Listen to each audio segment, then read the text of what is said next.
great occasion tonight for the Prosperity Foundation's second annual Small Grants Initiative Awards Gala. This is very exciting as the Prosperity Foundation continues to grow and evolve and invest in important work that's going on in Connecticut's communities. So we're very pleased to have you here. And tonight we're going to have a somewhat brief program where we're going to talk a little bit about some of the grants that have been made and talk a little bit about the Prosperity Foundation. I want you to get a good sense of what the Prosperity Foundation is all about. Some of you have a better sense than others. Give you a sense of what's been happening at the Prosperity Foundation lately. Also, for you to hear some testimony from some people who have been contributing to the Prosperity Foundation. And of course, we're going to hear a bit from our grantees once we have our grantee presentation. So I'm going to turn it now to Carolyn Vermont from the Board of Directors of the Prosperity Foundation, who is going to welcome you officially from the board.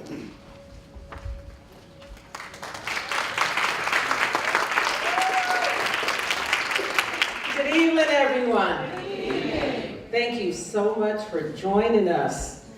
So as David shared, this is our second Small Grant Initiative Award ceremony where we'll be awarding grants to those that have applied. We received over close to 50 proposals, and unfortunately, although they were all great, providing great services to some of the most needy folks in our communities, we were not able to fund them all. So for those grantees that are here tonight, congratulations. For those that applied and may not have been granted this round, thank you so much for thinking enough of us to apply. So tonight, again, as David shared, we have a full agenda for you with some great things, and I just want to thank you again on behalf of the Board of Directors for joining us and being part of this journey with us. Thank you. Yeah, Carolyn mentioned the response to the Small Grants Initiative request for proposals. Just to give you an indication, we got more than twice the number of applicants that we received last year. So there's an incredible response, and also really demonstrating the amount of great work that's going on in Black communities in Connecticut. I now want to turn to Howard Hill, who is the founder and president of the Prosperity Foundation and also the president and CEO of Howard K. Hill Funeral Services, who will talk a bit about the rationale for the Prosperity Foundation. Why are we doing this? Why is this here and why is this important? Howard Hill.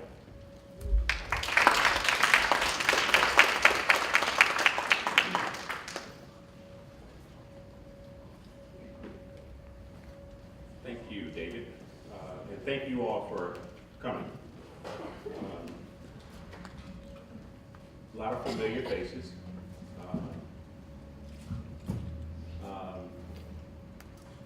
So why are we doing this? And why are you continuously following what we're doing? We're doing this because we want to help our community. And the rationale for this Prosperity Foundation is that we are very strong, brilliant, talented, and gifted and resourceful people. And a lot of times we're using our energy sort of to help others versus ourselves. And that has a lot to do with the way the world is made, or that this country is created and made, through the systems. So I think about the Prosperity Foundation as a system within itself, one that is designed to help Black people. Very simple. Our areas of focus are economics, health, and education. Imagine if we all were to invest every dollar we had for 1 week in one organization or one business, what would be the impact or the outcome as a result of our collective efforts? Imagine if all people in the mental health field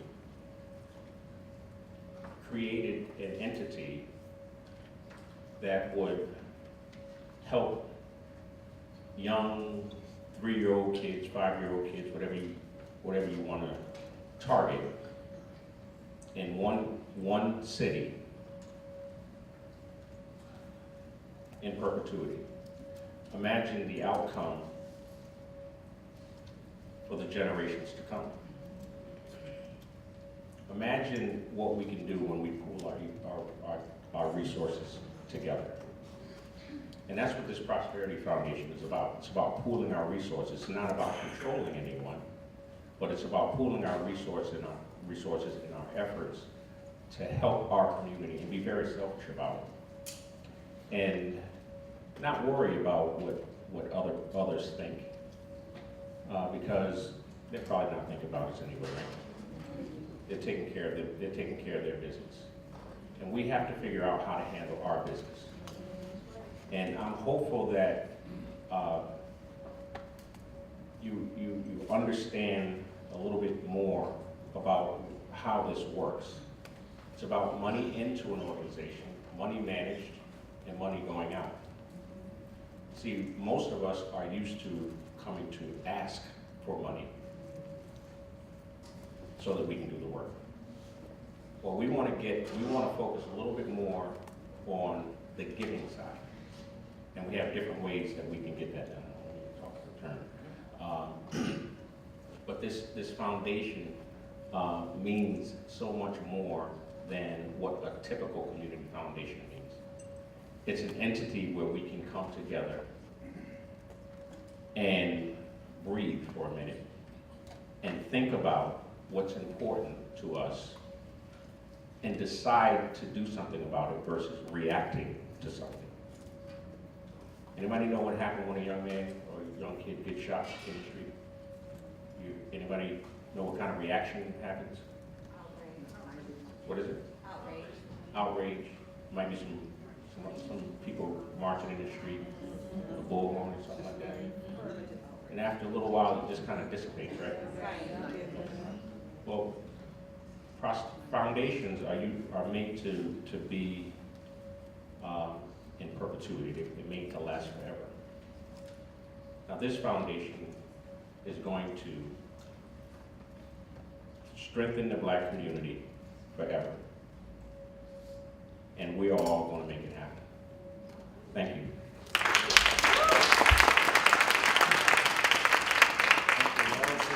Well said. And now you're going to hear a little bit more about the Prosperity Foundation itself, how it works, how it operates. We're going to hear from Eve Joseph, who is the treasurer of the board of the Prosperity Foundation and vice president of a real estate company, Central Plan. Thank you. Thank you, David. To be brief and succinct, which is something I struggle with, I've been told. I'm going to try to give you kind of the summary, the cliff notes of what Howard just described. What is the Prosperity Foundation? And to the extent you folks have questions, that is a large part of what this event is about. So you can find myself or any member of the board to clarify the details if there's confusion, provide additional background in specific areas where you might have interest. So, I don't want you to think that this is your only shot. We'll be around and speak to us. But quite simply, I think Howard hit the punchline. The Prosperity Foundation is an institution, and I think of the Prosperity Foundation as infrastructure for the Black community. Howard gave the analogy of what happens when somebody gets shot, and there's panic, and there's a lot of motivation, there's a lot of energy in a moment, and then it fizzles and it dissipates, and it's forgotten more or less. Infrastructure helps to be sustainable, helps to continue throughout time, and hopefully, with a lot of hard work, our infrastructure can grow and ensure there's something quite special. 3 things that I want you to take away from in terms of what is the Prosperity Foundation. 1, the Prosperity Foundation is the Black strategy. It is a community foundation for the Black community, and in that, it takes a responsibility for organizing educational events for the Black community, about the Black community, and coordinating the distribution of resources into the Black community through grant giving. So that's one of the really big things that TPF does, and today is really a part of that. When we're giving out grants, that's a big part of what TPF does, in addition to our educational events. The second big thing that the Prosperity Foundation does is manage money for the people. And what that means is, a lot of people have their own foundations. Really big, rich, famous people have foundations named after themselves, like Tiger Woods. He has the Tiger Woods Foundation, and he uses it to put money that he earns in, and then he determines how he gives it away. A lot of regular people like us don't think we have the ability to have a foundation for ourselves that's our own, that could be named after ourselves or after a family member or after an initiative that's very important to us. The Prosperity Foundation gives you the ability to have your own foundation. So you can be like Tiger Woods and have a foundation of your own that determines how it collects money, how it accumulates money, and most importantly, how it gives money out. And one thing very special about today is this will be the first event that TPF holds where we will, our donor advised funds, which are essentially small foundations controlled by members of the board and others, will be giving grants from our private foundations to individuals. So this is the first time in the history of the Prosperity Foundation that we'll be doing.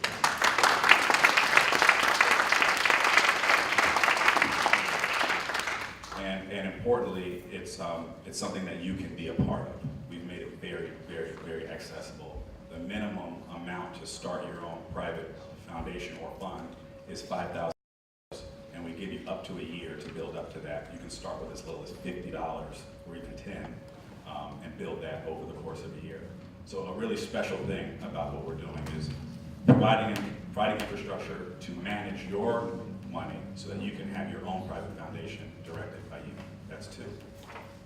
The third thing that I never mentioned when I give this talk, but it's occurred and it's been told to me, this is very important, is that I want to make abundantly clear that all of the members of the board, myself included, receive no financial benefit from our involvement and participation in the Prosperity Foundation. The board members are not paid. We don't take fees. We're not on salary. We get no financial benefit. This is work that we're doing because we believe in the work, because we think it's important and we see the broader vision. So I just wanted that to be clear. So, that is the nutshell of what the Prosperity Foundation is. Again, we think of it as the Black strategy. We think of it as a community foundation for the Black community. And it is our goal as members of TPF to expand this organization nationally. Currently, we are statewide, and we wanted to start locally, really kind of prove our vision, prove our mission, demonstrate that we kind of are about the business that we are preaching, show results, perform. But we think that the idea is very big. We think it has tremendous potential, and we look forward to you being a part of our journey as we move forward. Thank you.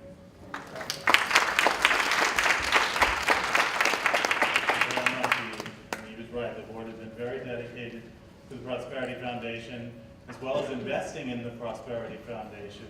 And there have been many others who have been investing in the foundation as well, that I just want to acknowledge. The W.K. Kellogg Foundation has been investing in the Prosperity Foundation, which has been pretty significant in terms of building that infrastructure, as Eve mentioned. The William Graustein Memorial Fund, David Adams is here, has also invested in the Prosperity Foundation, very appreciative of that. And the Community Foundation for Greater New Haven has been an incredible supporter over time.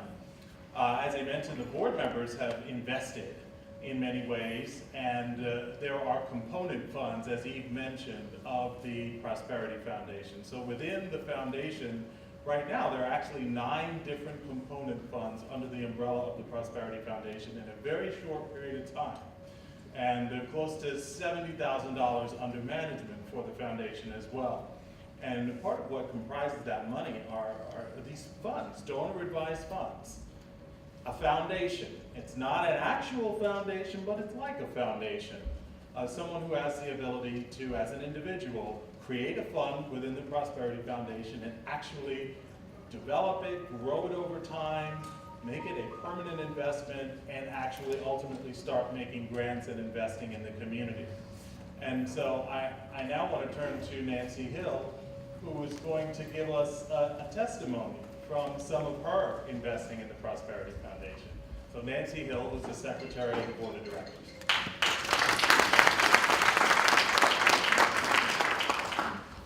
Thank you, David, and thank you everyone again for coming. And yes, I am Howard Cahill's wife, but that doesn't force me into having to be a part of this.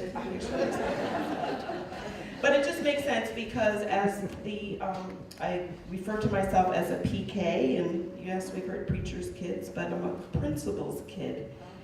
So my father was an assistant principal of Hampton High School, which is not far up the road, and he's passed on now. It's been 4 years, and so for the past 4 years, I have been able to award 2 graduating Hampton High School seniors with awards. I will be doing that again next month during their awards ceremony, so I can't tell you who I picked because they don't know yet.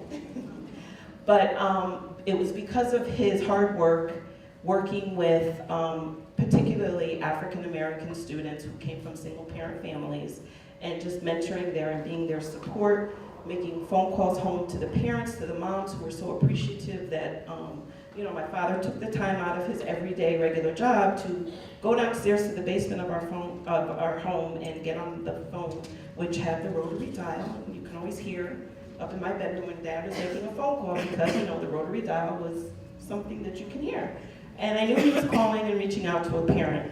So, and then when he became ill and then he later passed on, I had said if I had had $1 for every person that told me, if not for my dad, they would not have graduated. So with that, I said I would do nothing other than create this fund in his honor. And at the time of his passing, I did ask in lieu of flowers for people to make a donation to his fund. And sure enough, people did that. It was a little amount, it was, you know, huge amounts, but because it was the impact that he had on people that was everlasting, and I did want that, of course, legacy to live on. So I have, you know, of course, a partnership with Hampton High School. I myself went to Hampton High School. My son goes to Hampton High School. And so his legacy continues to live on, and it will continue to live on. So my work has been, of course, in building that fund, and I continue to do that to this day. And the Prosperity Foundation has been that vehicle to allow for that to happen. I have full control of it. Like I said, I will be awarding 2 students next month. I myself picked those students. They had a criteria that they had to meet, which was, you know, income. They also had to write an essay about who was the most influential person in your life. Because again, people have told me, if not for my dad, so I wanted to hear from these students about their experiences in their high school, because also, as you know, Hampton High School, you know, does not have a lot of faces of color teaching them, but yet walking amongst the halls of the high school. So it's very important to me that that legacy continue. So again, that's the work I do, and like Yves has said, no, I don't collect any money, but it's even more rewarding to just be able to have this fund in his honor and continue to do that here and ever after. Thank you.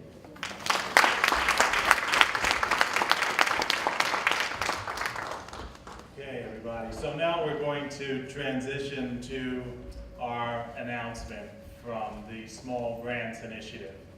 And as Carolyn mentioned early on, there was an RFP, a request for proposals, that was distributed at the end of last year. And we were quite surprised by the level of response, given the fact that we had done this already last year.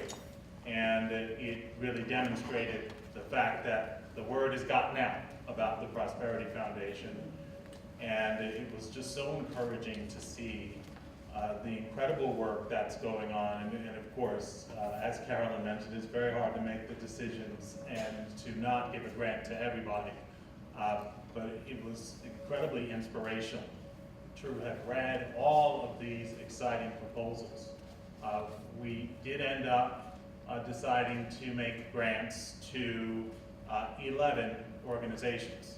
And so for our awards ceremony, I'm going to say a little bit about each of those organizations and would like a representative from that organization to come up and receive the grant and also greet the board. So if the board of directors of the Prosperity Foundation could join me on stage as we go through these. And after we go through the grantees of the Small Grants Initiative, we are also going to give you an update on some other grants that have come through the Prosperity Foundation by way of the various component funds by board members and others. So you will also hear about some other grantees of the Prosperity Foundation.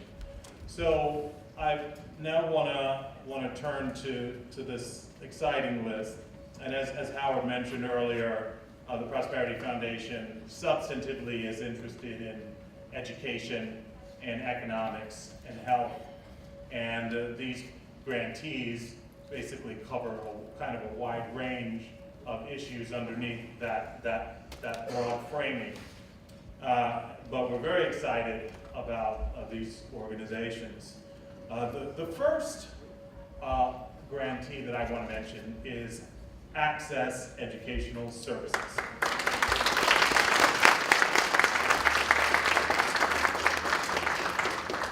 Access Educational Services provides educational and supportive services to middle and high school students in order to prepare them for college and to pursue a degree in science, technology, engineering, and mathematics.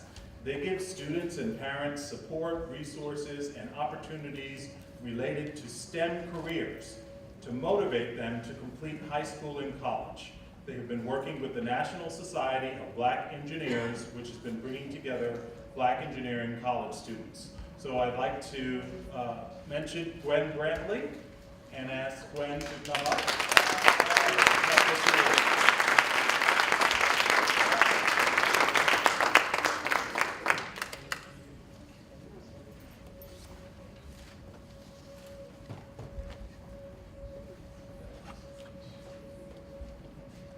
Please say something. Thank you. I said as much work as I do, I'm always a little nervous when I have to speak in front of individuals, but I really feel honored, and I'm so happy, thankful that I was chosen a second time. I'm like, wow, that means I'm really doing some really good work.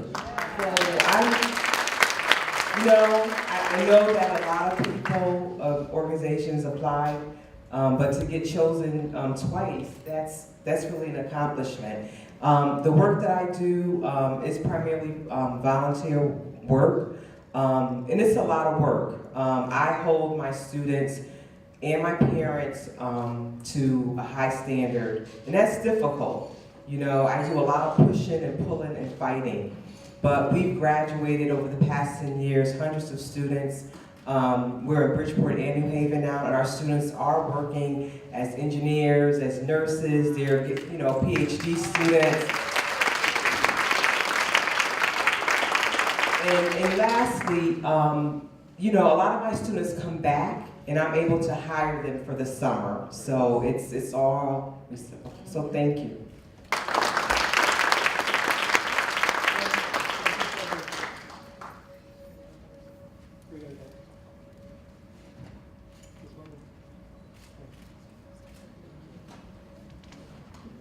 Thank you so much, Gwen. And yes, you did remind us that you actually did receive a grant last year. And now I'm forced to reveal that you are actually the only organization that received a grant 2 years in a row. So that underscores your remarks even further. But next, the Blue Hills Civic Association.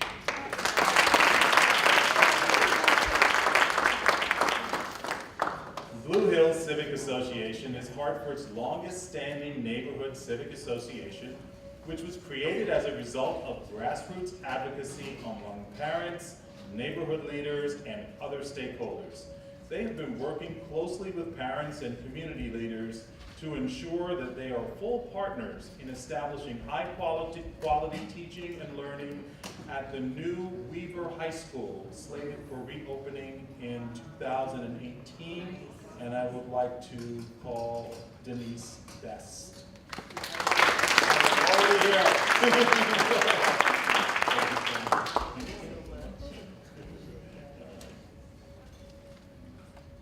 Good evening, everyone. This is so wonderful for us, not just because we received this grant, but from whom we received this grant. It's so special.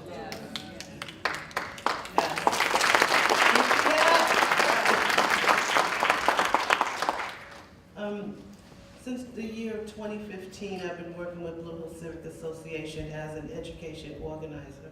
My goal, along with my colleague, was to engage parents and to train them to become leaders and become advocates for their children in a very poor quality public school system. One of the things that we found was important, what we thought was important, was to expose our parents to quality schools. What does a quality school look like? Because if you have no frame of reference, then you don't know what to aspire to. So last year we took our parents to Staten Island to visit New Dorp High School, which was a turnaround high school, and we got a lot of good feedback and information from there, but what they really wanted to do was go to the Harlem Children's Zone. So I made a lot of arrangements with Harlem Children's Zone, and then we got to the end, and so you'll need a check for $3,500. Oh, well, that was our whole budget, because we were planning on, you know, paying for a bus and paying for breakfast and paying lunch and paying for childcare, and that left little money to pay the Harlem Children's Zone. Yes, $3,500. So thank you so much. This is where we're going to be going next month.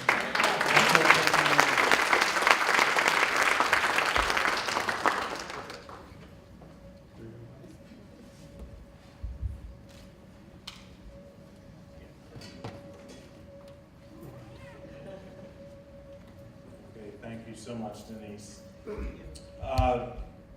The Center for Immigrant Development. The Center for Immigrant Development assists immigrants and their families to effectively settle in their communities. The center provides legal immigration counseling, translation, research and advocacy, citizenship and English as a second language classes, and refugee settlement. Serving primarily Black immigrants, the center recently tripled the number of people it serves and is continuing to expand. Fanel Merville.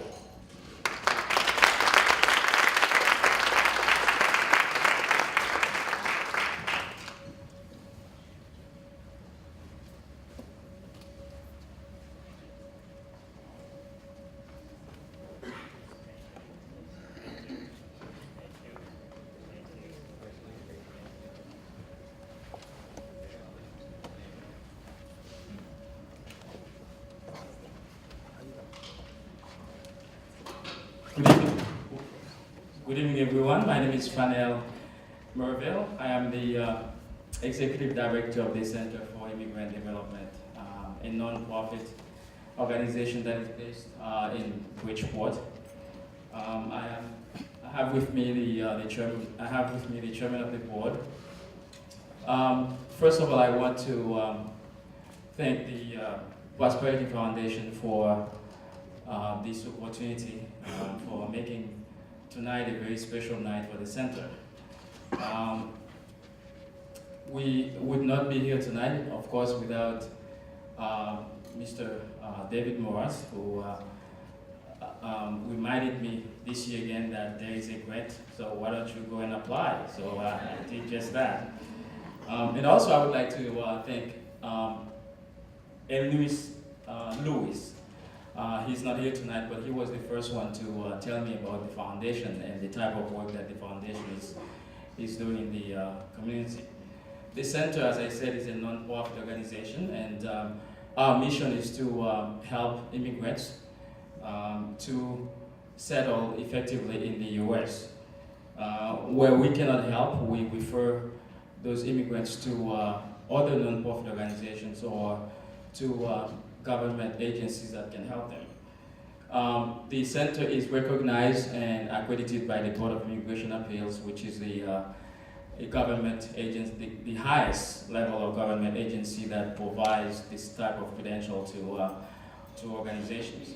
The core of our program is, of course, immigration counseling, which means that we help with all kinds of immigration issues, including mostly education, because people, especially immigrants, when they come to this country, they really need a lot of education, especially at this time where immigrants can get advantage of because they don't have the proper education because of so many confusion that is going on. In fact, as part of what we do, on the 29th of this month, actually in 2 weeks, on Saturday, we're having an immigration forum at the Richwood Library. The office of Senator Chris Murphy is going to be there. We want to make sure that people know about the position of the Trump administration when it comes to immigration policies. So, we not only we do provide direct services, but mostly we want to educate people in terms of what they need to do, what they can do, what their rights are when it comes to immigration issues. Thank you very much, and I believe that this grant will help us continue with the work that we do.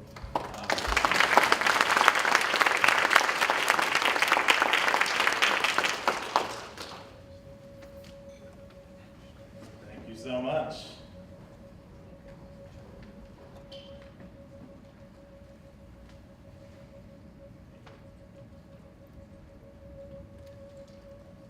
Getting a perfect shot.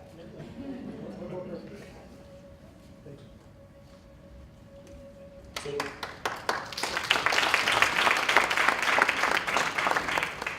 next I'd like to mention the Conference of Churches.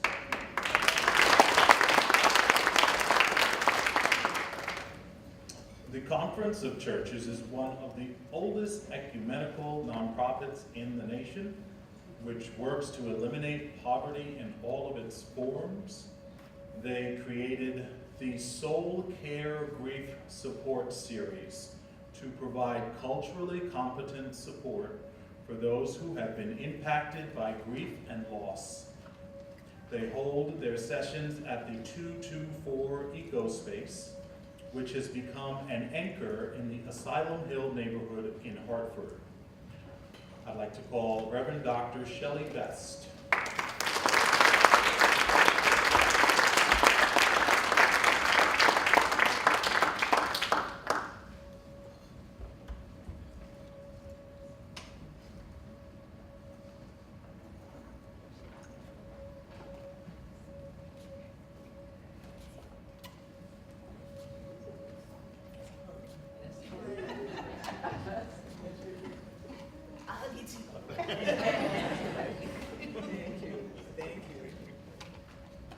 I am so honored to have this opportunity to stand before you and to have this experience with the Prosperity Foundation.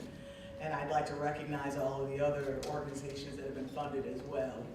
This project was started by our chaplain, Annette Wright, who was in the audience. Give a little wave. Because one of the things that we recognize is within all of our communities, there is death. Death happens to all of us, but sadly, even within faith communities, we don't do a very good job of serving people beyond the funeral. The funeral happens, we roll everybody out. Sorry, Howard.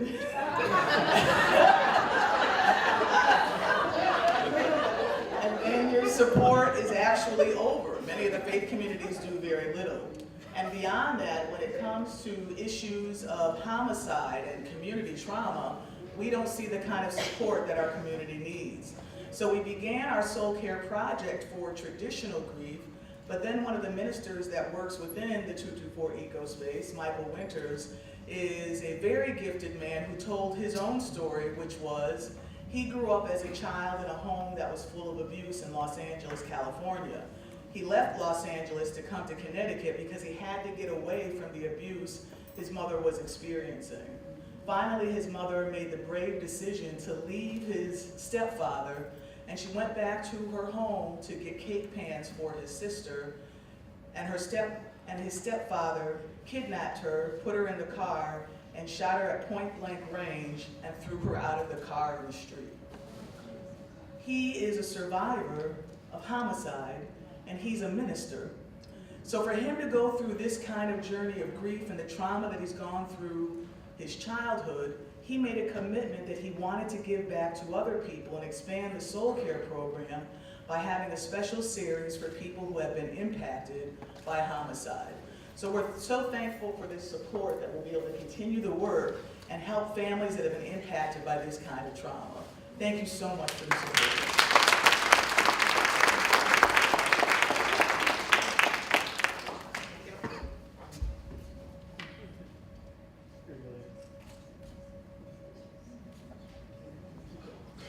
Okay, thank you so much.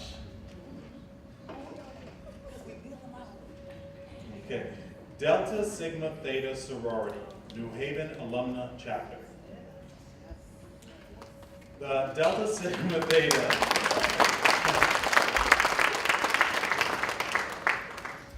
New Haven Alumna Chapter has been working to improve the welfare of youth in the greater New Haven area.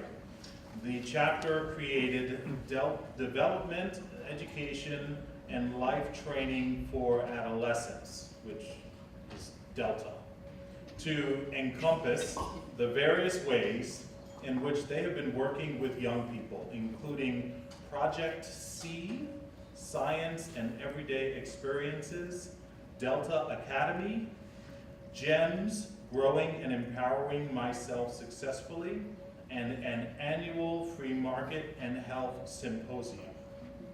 And so I'd like to call Karima Mickens-Weber.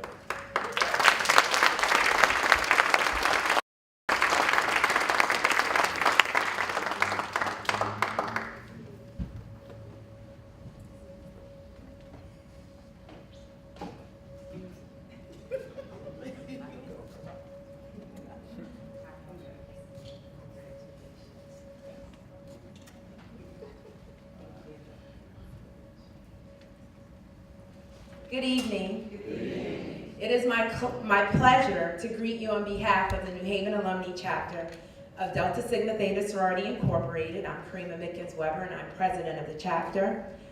I would like to take a moment just to thank the Prosperity Foundation for your commitment to strengthening the African American communities in the critical areas of health, education, and economic development. Thank you so much. And providing organizations like New Haven Alumni financial resources to expand our reach. It is our honor to accept this financial award. New Haven Alumni has established a legacy of serving the greater New Haven area community. We've done this, and I won't go into Delta because he's already given you an idea of what that is, but because of this financial award, what it will allow us to do is to continue to expand our reach and to provide access to more people. I think as president and being a new president, it's my first year, and one of the things I think my biggest goal is to do more, right? We do a lot, and I think our biggest opportunity is to expand that reach, include more youth, and to have a bigger impact. And as it was just mentioned, we'll do that with our Project C, and that's a CSI initiative which will be held in March of 2018, so please look out for that. do our Delta Academy and Gens, which is a monthly mentoring session that we do throughout the year, and it's all about building self-esteem, exposing our young women to STEM. And then the final 2 programs, which is our community free market and our health symposium. And this will be our 7th year. And I think the thing I love about this program is it allows for our women, our young girls, to be project managers for a day. And they plan this event from beginning to end. And this is like our signature community event, and it's what we call our free market. And we reach out to the community, and if you think about a flea market, it's like that, but it's free. So we set up a store basically for all of the attendees to come and get free items. And we give them, they have fake money, it's empowerment. They plan it from beginning to end. So this is going to really help us to continue to do things like that. Thank you so much.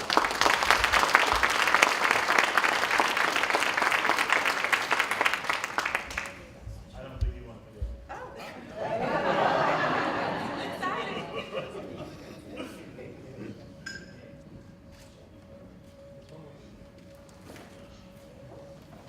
Okay, thank you. Girls for Technology.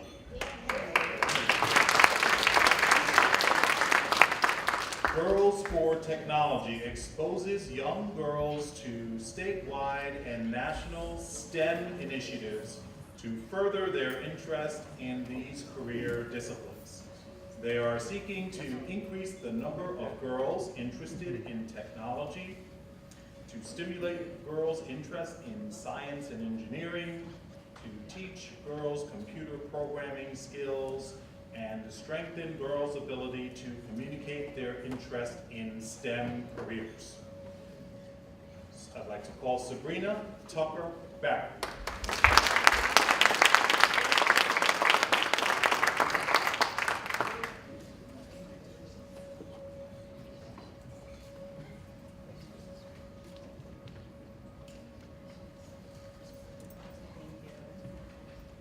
So my name is Sabrina Tucker Barrett.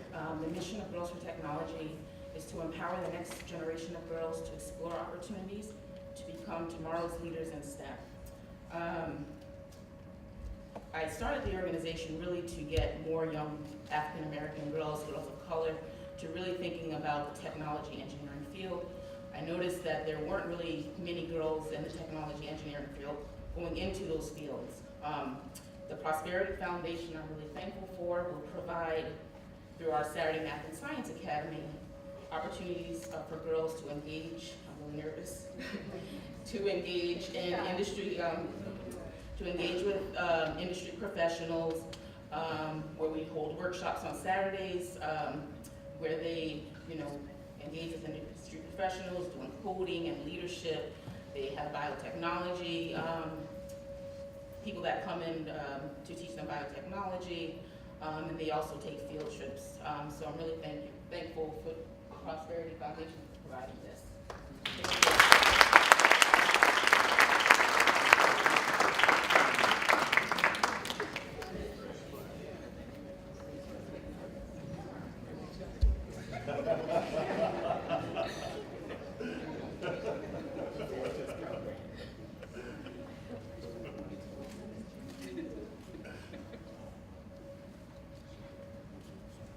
Okay. Thank you so much. Our next organization is Hang Time.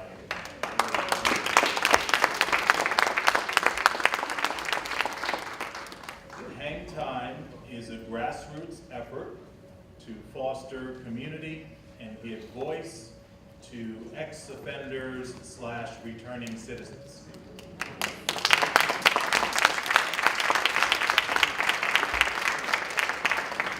They target those who have been involved in gang or group violence and those suffering from PTSD resulting from gun violence. They bring together a group of mostly Black participants from Connecticut's urban centers for 2 hours of free-flowing discussion each Tuesday evening in Bridgeport.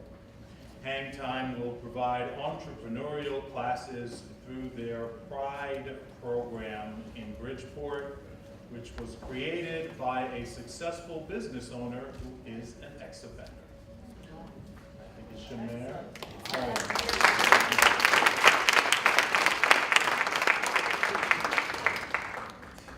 Good evening, everyone. Mr. Grady is the founder of Hang Time, but he could not be here tonight. But he sends his gratitude. He wants to thank everyone for the financial award. I'm actually glad to be here, though, so I can't even, to speak on his behalf. So he gives us opportunities, and that's the kind of man that he is. So to speak to his character, this is what he does for our community. Again, we meet every Tuesday, 6 to 8 p.m. We're men who actually have beef. They're from different sides of town. They actually shot at each other. They, were in conflict with one another. But because we give them that space to talk for real, that space to learn, to grow, we provide them with shirt and ties. We do mock interviews with them. And he just gives us that space. It started 2.5 years ago. And as a result, over the past 2.5 years, I would say close to 50 men have been given job opportunities.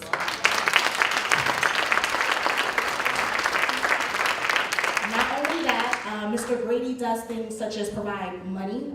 If you need IDs, let's get an ID, because you can't imagine that these men who come back into society, they're not even able to provide themselves with an ID. They can't do anything without a photo ID.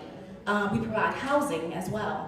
So this is just something that Mr. Grady does in our community, and it's very beneficial. And we try to stay low key because we're not all about, the cameras, we don't do that for that. We do that because we have Black men in our community hurting. So again, Mr. Grady does that for us now. We also launched Her Time as a result of Hang Time, which mirrors Hang Time. It services the mothers, the sisters, the aunts, just the women who have to go through this with the men. Because just because the men do the bid, it doesn't mean that the women don't struggle as well with that. So while he's away, they're struggling financially, they have kids to take care of, they have bills to pay. So when they come home and the men are still struggling, they struggle as well. So who's there for the women? So on March the 2nd of this year, Her Time was launched, and it's been successful ever since. So with these funds, thank you again, with these funds, we're able to provide services for these men and women who are struggling to get reacquainted into society. So it's a privilege, it's a blessing to be here, and we just look forward to moving forward in our community and blessing our men who come back to chaos. We want to make sure that transition is smooth, and we want to make sure that we stress that grassroots work. We want to make sure we stress unity. We want to make sure that we are the ones servicing each other and helping one another out. So on behalf of Hang Time and Mr. Grady, we truly thank the Prosperity Foundation. And right behind me, we have Mr. Roland Whitley, who is an avid member of Hang Time. So let's welcome him. I'm gonna be very quick. As she said, my name is Roland Whitley. Hang Time helped me out a lot. It didn't save me, it saved my family. Not me, but my family. So I put a lot of work into this. I enjoy coming every Tuesday for 2 hours straight. I'm not mandated, but it's my heart that I do this. And with the money and funds that we get, it helps out other people as well. We give people jobs, we go on trips. I never been to a play. Hang Time put me in a play in New York.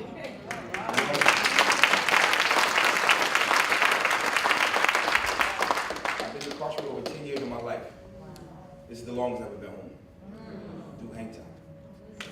So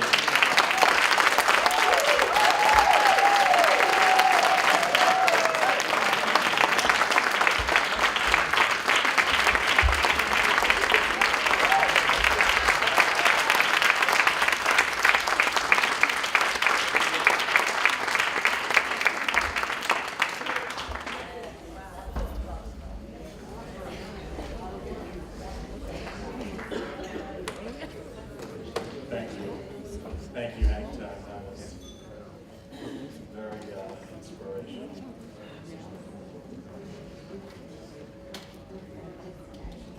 Okay, Still have a few more.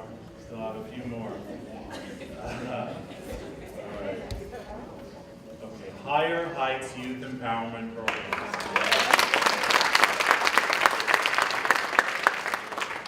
The Higher Heights Youth Empowerment Programs empowers, encourages, and equips underrepresented college-bound students to obtain a post-secondary education. They provide direct college readiness and planning services to students and parents. Higher Heights is embarking on a strategic planning process that will establish direction for the next 3 to 5 years, which will help them enter into agreements with local districts to expand their programming. Shaka Felder McIntyre.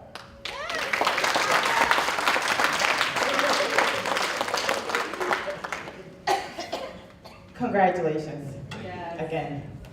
My name is Chaka. I am the founder and executive director of Higher Heights. And I started Higher Heights 13 years ago, now 14 years, in the state of Connecticut. I can be long, but I'm going to be brief. I'm going to try and be brief. With one goal in mind. There's 180 days in a school year, yes? If a school counselor has on their caseload 250 students, and some of those students may be seniors, mathematically, it is impossible for you to provide adequate support to that child. It's mathematically impossible. I'm a school counselor by training. I am allowed to say that. It's mathematically impossible. So that's what Higher Heights does. Higher Heights goes into districts, into schools, and they support school counselors. Because of their caseload, you just can't do it all. And so our work in our lane is college and career advancement. And so over the past 14 years, we've helped over now 1,000 students. We have 100% high school graduation rate. Thank you. We have a 95% college enrollment rate, because we do have students who make the decision to go into the career, and we have students who are serving our country. I'm very proud about that. And so now our work is shifting. So we're very thankful to the Prosperity Foundation, because this is for us, by us, and Higher Heights is seeing this gap.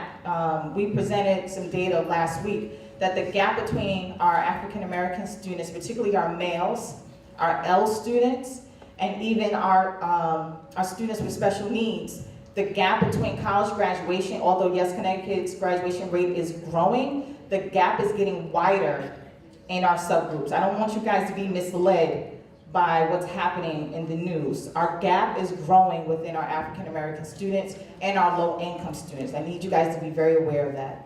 And so what we're gonna be doing in the next couple of years is going into districts and providing professional development and support to school counselors who are uncomfortable doing college and career advisement, because you have to have a special gift to do college and career advisement in this work. So we're very thankful and appreciative, and just to put it out there, all of you who are here tonight who are in education, I want us to do this as a collective unit. So I hope that we receive this gift tonight and that we come together as a collective unit to do this work statewide, because if the reach that the foundation is giving us is from Bridgeport on up, then we have a give back to give. So thank you again, everybody.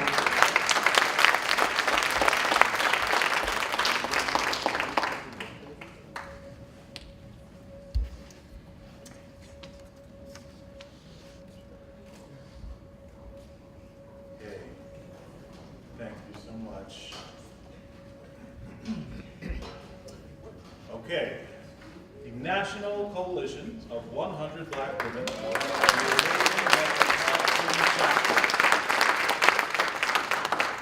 The National Coalition of 100 Black Women New Haven Metropolitan Chapter has been educating young people about financial literacy. Their financial empowerment program will help women and young ladies discover their financial situation. They will provide financial workshops to female college students addressing savings, investing, wealth, budgeting, credit cards, loans, credit scores, and the importance of paying bills on time.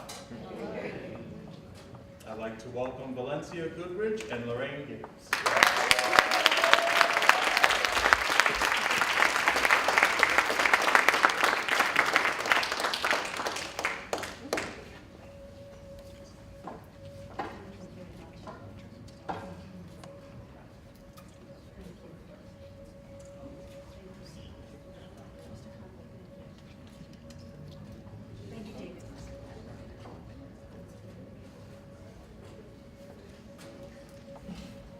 Good evening, everyone. Good evening. Thank you, David. First, I must say, I would be remiss if I didn't say I am in awe with every single recipient today. Please give them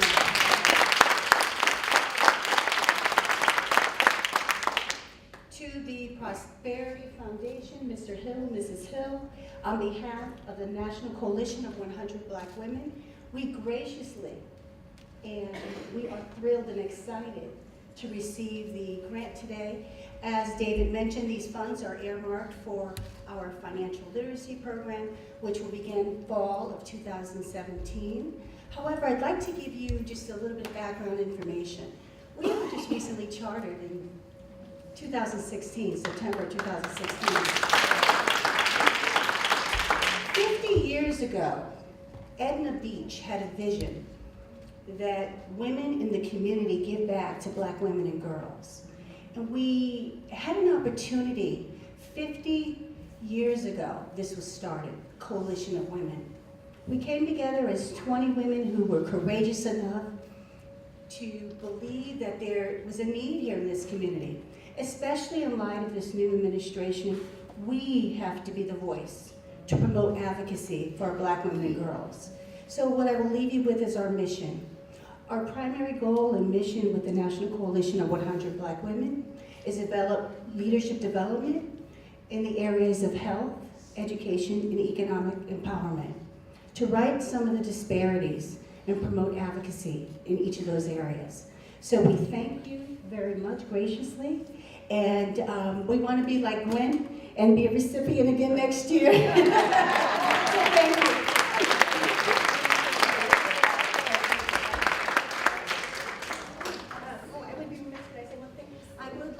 Recognize we have our coalition sisters. If they can please stand.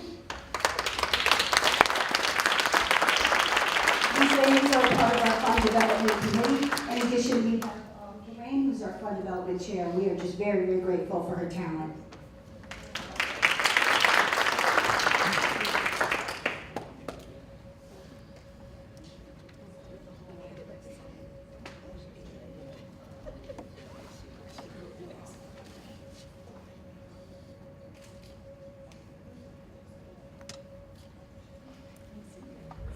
Thank you.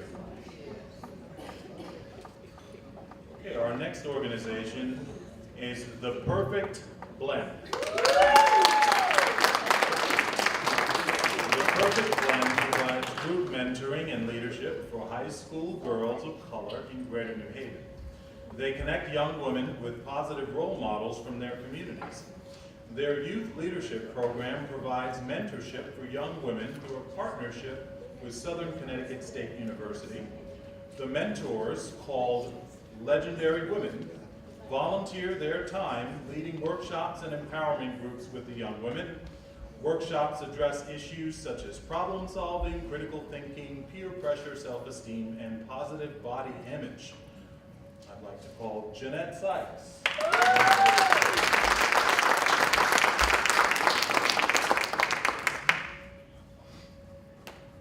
Thank you. My name is Jeanette Sykes. I'm the founder of The Perfect Blend. We've been working with high school girls for the past 10 years, and it's been an exciting journey. We are now thanking the Prosperity Fund for allowing us this opportunity to service more girls. We started with just an idea, and we brought it to these ladies here, if you could stand. They've been with me from the beginning.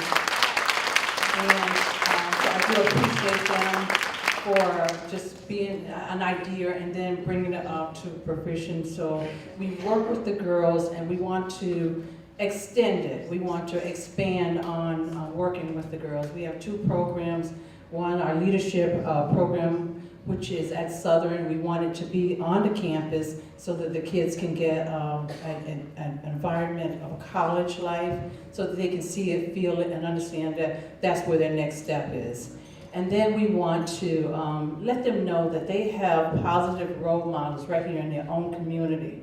And so what best way to us to do is we reached out to our women, professional women of color, and we asked them to come in and give back to our girls. And tirelessly, they did that. We call them legendary women. So if you see a program out there, that is it. It's a legendary women. We have over 90 to 100 women that we can pull, and they'll come in and work with our girls throughout the years. So we're excited. This would go to extending to the legacy of the Perfect Blend.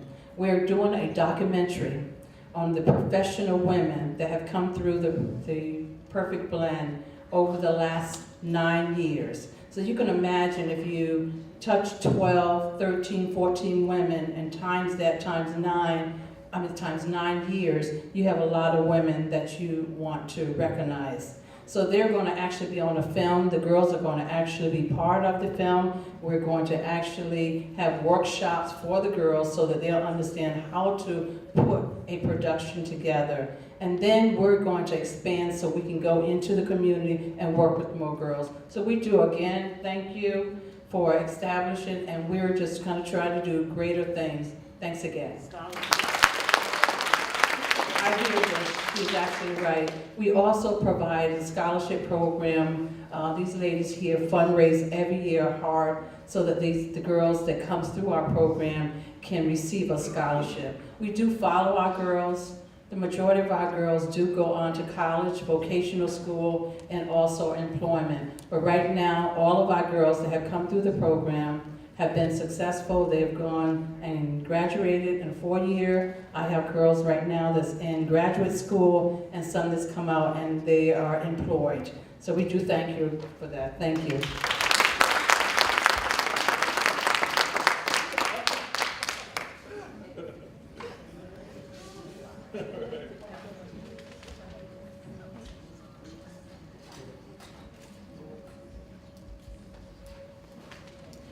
Okay, thank you.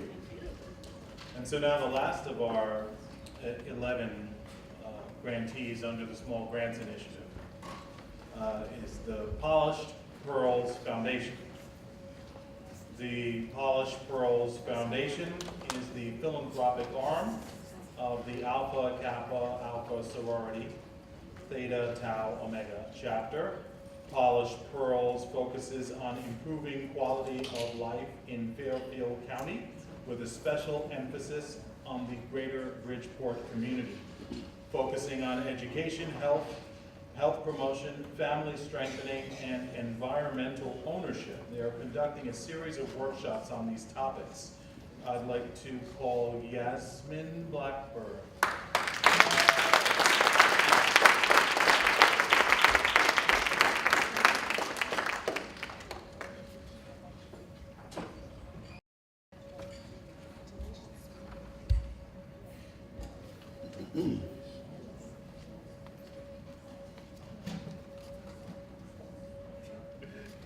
Last but not least,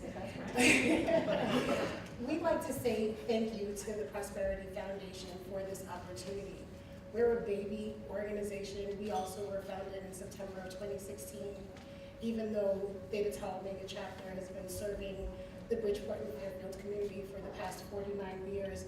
We wanted to have a greater impact in the community, and we needed resources to do it. We focus on education, uplift, outreach. Whenever you think of the Polished Pearls Foundation, or Theta Tau Omega, education, uplift, outreach, that's what we focus on. We're having a program on June 17th called Bridgeport Girls Rock, where we are celebrating 20 dynamic women in the community. We also give out scholarships every single year in September at our jazz brunch. So having this additional funding to allow us to do our programming and to support our community, it's immeasurable. Thank you so much.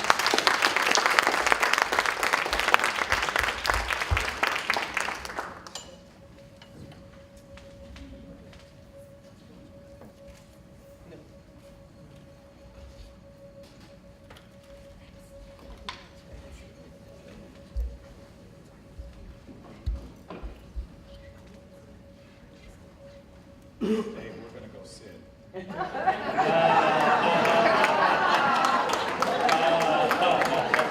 think some people are tired of standing.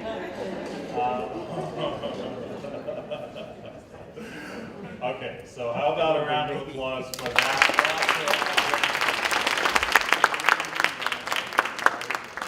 I hope you agree that that was an incredible array of organizations that really do capture the essence of the mission of the Prosperity. We're actually not done giving out grants for this evening, but this is going to be more of a speed round.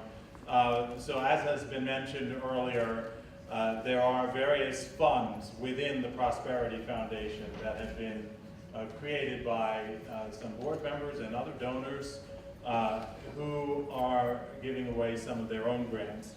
Some organizations may be here who receive these grants, some may not. But what I'd like to do very briefly is mention the name of an organization receiving a grant, and if you're here, please come up and receive your grant and make a very brief statement if you like. So first I want to mention a couple of grantees from the Conaway Fund. This is Larry Conaway's fund. And so there's Larry Conaway. So Larry Conaway is making a grant to Riverside Education Academy.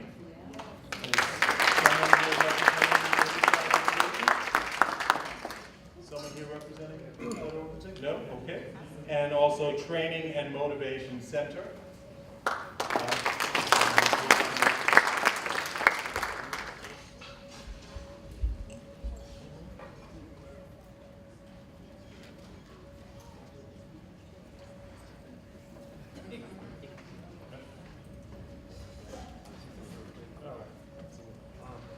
didn't know I was going to be called up here really, but I'm going to say thank you. And what really stood out was hang time. So the reason why I was incarcerated myself. I did 7 years, in federal prison. And I started TMC in my town in Britain, and it's I do backpack giveaways, toy drives. It's our 4th year. I get to do dinners for underprivileged kids, and we started mentoring. And without, I don't know how to explain it. My cousin who's not here helped me get to, where I'm at. Without somebody helping you, it's rough. So all I know is just look for TMC, Training Motivation Center. I thank my cousin Larry, and thank you guys.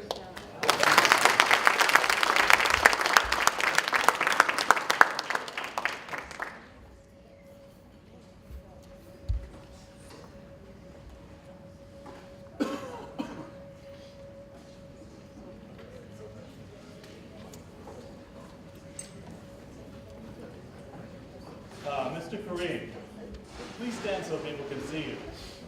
This is one of our donors who has a fund of his own underneath the Prosperity Foundation. So as was mentioned earlier, there are people who have created funds within the Prosperity Foundation. And the Kareem Fund is making 4 grants. And I don't know if any of them are here. The First District, Omega Psi Phi. Okay. The Theta Epsilon Omega chapter of Alpha Kappa Alpha Sorority.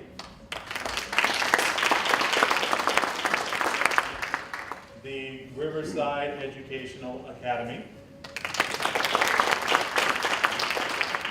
And the Gateway Community College Foundation. So we'll hold on to those. And the Howard Hill Fund. So Howard Hill also has a fund in addition to all of the other work that he does for the Prosperity Foundation in the community. He has a Howard K. Hill Fund within the Prosperity Foundation. The Black Business Alliance is one of the grantees of this fund. Also, absolutely. Also one of our grantees from last year's Small Grants Edition.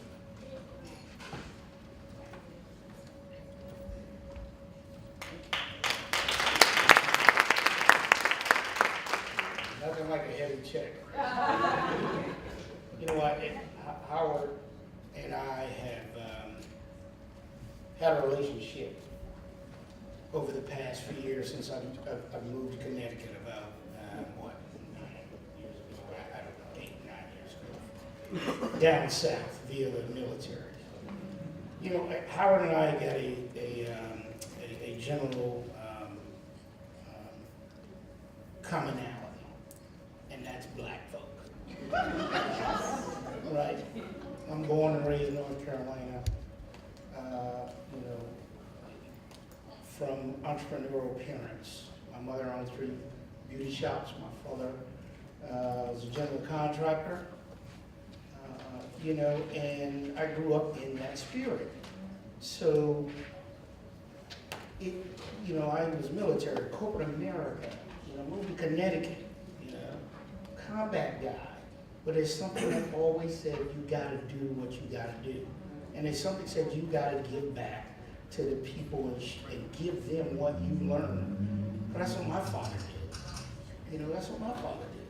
My father and my uncles and their friends would take me and 13 and 12 and 14-year-old boys out camping and teach us how to treat women, what the world is like. You know, tell them what they knew about business, what they knew about education, things like that. So regardless of my education and my international experience and my defense contract experience and all the other accolades, you know, but you still have this thing that you have to give back. So when I moved to Connecticut and Howard and I started talking, and Howard is a visionary. Sometimes the visions are out there, you know, I gotta bring it back. But they're good. You know, I handle the strategic approach, he handles the visionary approach. So, but we formed the Black Business Alliance, and we are focused on, and thank you again to the Prosperity Foundation, Howard and Nancy Hill, Larry Conway, you know, Eve Joseph, Carolyn Vermont, you know, all the amazing people, Dave, for the project management of this, and all these amazing people out here, and all the partners that I've been exposed to. Yvonne is, you know, one of the great CPAs in the state of Connecticut. You know, my frat brother, John Watts. Yo, baby. So, you know what? This is what we're trying to do, the West Indian Social Club. This is what we're trying to do. We are focused on the capacity building, the business development, and the sustainability of Black business, Black economy, Black inclusion. That's not saying we're excluding anybody. We're not excluding anybody. Latinos, white folks, everybody can join the Black Business Alliance. Anybody can join, but this is our niche. Because no one else has our niche. And like I told her, you know, we met back in the day, and we used to, you know, sip on water and talk and things like that. And I said, you know what? If I had a chance to give out an award to the consultant of the year, it would be Willie Lynch, because he did something on us. Right? It'd be something on us, because we're going to change that. And that's what the Black Business Alliance is about. So thank you again for the Prosperity Foundation. I got the tub. I do understand what that means. But this is going to do something great, because the first award we got last year has helped to propel us to over 100 members, partnership with the Department of Economic and Community Development, where we're about to get a $300,000 grant in the next couple of weeks. We're doing workshops, training, and developments around the state of Connecticut. We have an office in New Haven. We're putting one in Hartford, and we're going to open up the third one in Fairfield County. So the Black Business Alliance. Thank you. Okay, thanks a lot.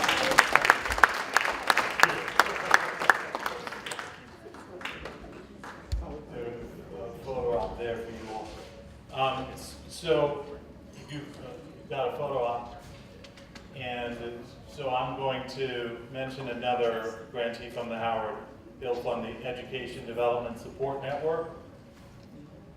Okay, and so then there are some grantees from a fund created by Eve Joseph, the Haitian Advancement Fund, and there are a few grants underneath that, and I don't know if anybody wants to come up, but I will mention them. the Haitian Bridge Alliance, the Scott and Marnie Nelson Fund, the Jeff Sheridan Damond Foundation, and Connect and Elevate. So I'm not sure if anybody wants to come up from those organizations.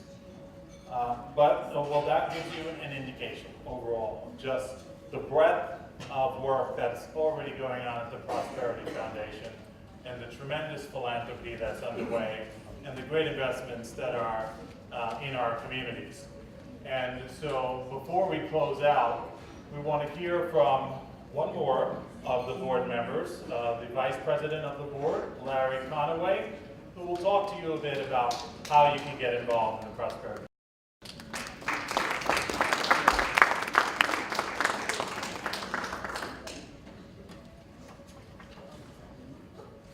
I'm not going to take a lot of time, but at the welcome desk, you got a donation card, you got a description of what the Prosperity Foundation was, you got a packet about the Prosperity Foundation, and it tells you all the information you need to get involved. If you want to start a fund, starting a fund is very simple. I've helped 2 or 3 people start funds. We'll give you technical assistance on that. We'll walk you through it. We'll hold your hand. It doesn't cost a lot of money. We have something we call Build a Fund that we do. That's what we did with the Conaway Fund. We started with a very small amount of money, about $100, and the fund is well over $10,000 now. So you could do that. I'm going to give the last 2 minutes of my time to my fellow board member, and she wants to, Carolyn Vermont, come up. She has something to bring in the court today, and she asked me would I just share my time with her, and I will. So, Carolyn. So one of the things I really want to touch on is how do we measure success? So we give out grants to programs. We know they're great programs. We know it takes a village to save our children. We're all here village members. And so one of the ways that we measure the impact and success of our programs is through a reporting procedure. So those that went through the first round, they have to submit written reports to us. The second round, again, midway through the grant process, they have to submit a report. At the end of the grant process, they also have to submit the report. I live in Bridgeport, so the Bridgeport recipients, I will be visiting your programs. You know, they're all great programs in all 3 counties, Fairfield, New Haven, and Hartford counties. So we know, you know, that your programs are all impactful. You're doing great things. I'm a big proponent of duplication. So if New Haven and Hartford, you're doing something great, we can duplicate it in Bridgeport, vice versa. There are so many children out there that are in need. So, you know, the more programs we have, the better. But I just want to share that with you, because, you know, we do get work on getting grants, donations, and we want everyone to know that their money is well spent in impacting our communities in a positive way. Just want to share that piece with you. Thank you, Larry. Thank you, Larry and Carolyn, that team. All right, well, thank you, everybody. Thanks so much for participating. And first of all, I want to acknowledge Rossella Hughes. Rossella Hughes has tremendous amount of work and has organized a substantial amount of this event. So I know you've all been in touch with her. And here she is.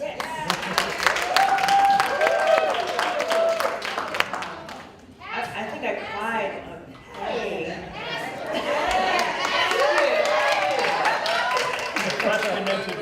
Amen. That's like St. James, AME Church, Danbury. We could use some members. Come on in. God bless.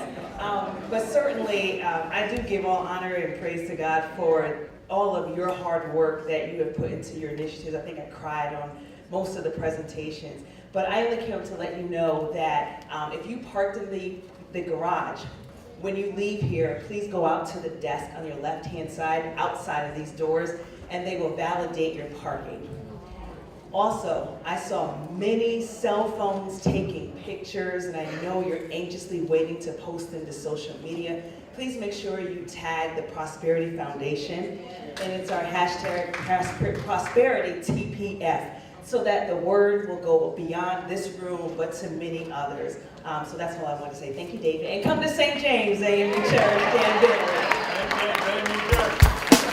That's all you. Thank you, everybody.